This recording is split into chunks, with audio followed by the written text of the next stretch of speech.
Salut tout le monde, bienvenue dans ce nouveau T-Vlog où on va parler de la chaîne, de Tesla et d'une startup un peu particulière. Avant de commencer à parler de l'actu, je voulais encore une fois vous remercier. Tous ceux qui ont partagé sur Facebook, sur Tesla Mag, car vous avez été formidables. En l'espace de 48 heures, nous avons quasiment 100 vues sur le hors-série consacré à Raphaël Laurent. C'est vraiment génial, je voulais vous remercier parce que vous avez fait un super boulot et on espère que cette vidéo va continuer à avoir de plus en plus de vues et à être connue. Voilà pour la chaîne.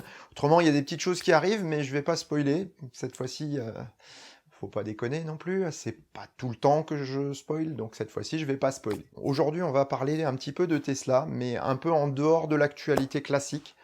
Je voulais simplement vous parler de la Tesla Model S 75D. Vous savez que c'est celle que j'ai dans la cour, Maggie est une 75D, et le modèle a été arrêté. Alors, est-ce qu'il faut encore en acheter une aujourd'hui, parce que Tesla en a encore à vendre, des voitures qui sont en stock, qui sont des anciens modèles maintenant, et en fait, Tesla, aujourd'hui, est en train de les brader.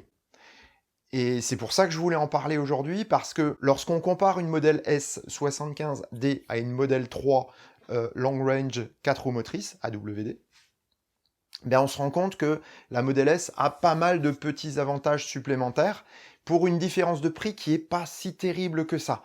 Aujourd'hui, pour 10 000 € de plus, on peut avoir une 75D neuve, déjà préimmatriculée mais neuve avec 50 km, avec la suspension pneumatique, un haillon, plus de place à l'intérieur, des performances identiques, alors un peu moins d'autonomie certes, elle est un peu moins moderne dans sa définition, mais elle est très bien. Faut-il encore acheter une Model S 75D? Oui, si vous en avez les moyens, sautez dessus, franchement, ça vaut le coup, c'est le moment. Sinon, je voulais revenir un petit peu sur la polémique concernant l'autopilote.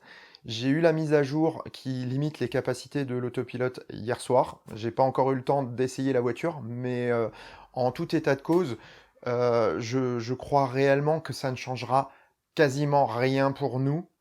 Pour la bonne et simple raison que l'autopilote est à utiliser de préférence sur autoroute. Et les capacités sur autoroute n'ont pas changé. À part le fait de devoir maintenir le clignotant pour changer de voie, voilà, c'est pas bien terrible. De toute façon, voilà, c'est la réglementation, on peut rien faire contre.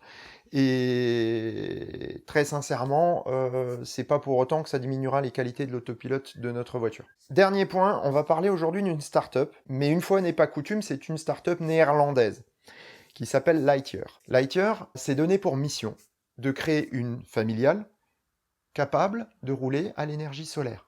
Exclusivement à l'énergie solaire. La voiture sera présentée le 25 juin, donc on découvrira ses caractéristiques techniques. Ce qu'on peut déjà présumer, c'est que les batteries seront de taille moyenne, ça, on sait que ce ne seront pas des grosses batteries. On peut présumer qu'elle aura une forme un petit peu spéciale liée au panneau solaire, ça on en peut en être sûr.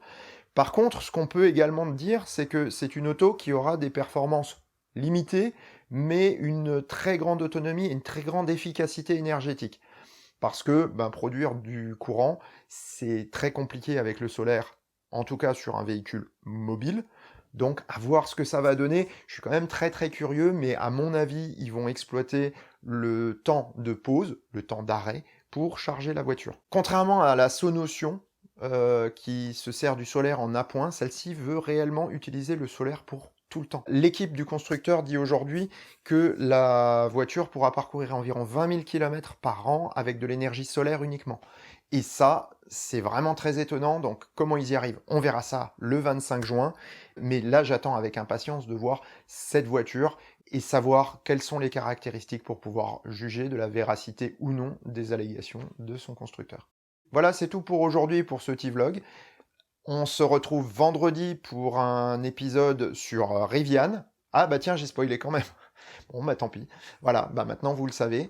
Donc épisode sur Rivian, vendredi à 19 h. Je vous dis bonne semaine et à bientôt.